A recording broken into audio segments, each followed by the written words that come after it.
Ceilings are no harder to paint than walls if you go about it the right way. Here's how.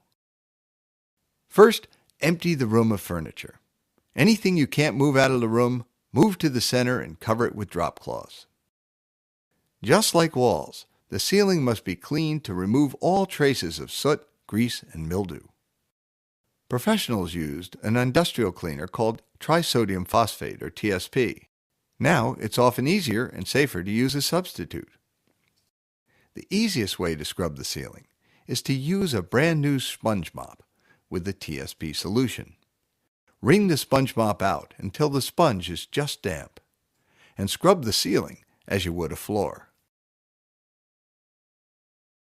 Work evenly across the ceiling, scrubbing about 4 square feet at a time. After washing, the surfaces should be rinsed with water and allowed to dry completely. Otherwise, the cleaning solution will interfere with the new paint bonding to the ceiling.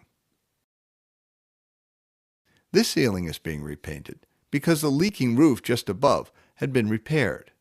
Before we can paint the ceiling, we have to repair the area where the paint peeled. If you find signs of water damage or cracks in the ceiling, always find and repair the cause of the damage before you repaint. Otherwise, the old damage is sure to reappear.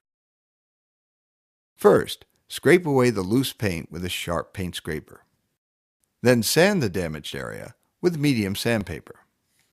If you don't have a sanding block, the sandpaper should be attached to a flat surface like a block of wood so you don't gouge the surface. With the sanding complete, open a can of spackle and put the spackle on a hawk and stir it. Stirring the spackle softens it and makes it easier to apply. Now apply the spackle to the damaged area with a 5-inch plaster knife. The wide blade makes it easier to feather the spackle over the surrounding ceiling. Some brands of spackle have the added advantage of changing from a colored pigment to white to show that they've dried. When the spackle is dry, lightly sand the surface with fine sandpaper. Work in a circular motion, with the sandpaper attached to a flat surface, such as a block of wood. Paint the repaired areas with a well-stirred white primer and allow to dry. All bare areas should be primed before they are painted. With the ceiling repaired and prepared, it's time for ceiling paint. Use a high-quality flat latex paint. Stir the paint thoroughly. Using a synthetic bristle sash brush, cut an area 4 inches around the perimeter of the ceiling. The angled bristles of the sash brush will allow you to paint right up to the edge of the wall without having to mask it first. Work slowly and carefully, and you will save yourself all the time it would have taken to mask the edges and then remove the masking tape. With all the edges done, use a 3/8 or 1/2 inch roller to roll the rest of the ceiling. There are ceiling rollers that have hoods to help catch falling spatters.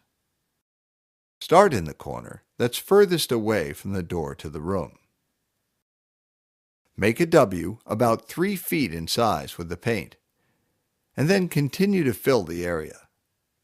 Roll slowly, otherwise you'll splatter paint all over yourself and the walls. If the ceiling is high, use an extension on the roller to extend your reach. Depending on your situation, you may have to apply a second coat to get an even finish.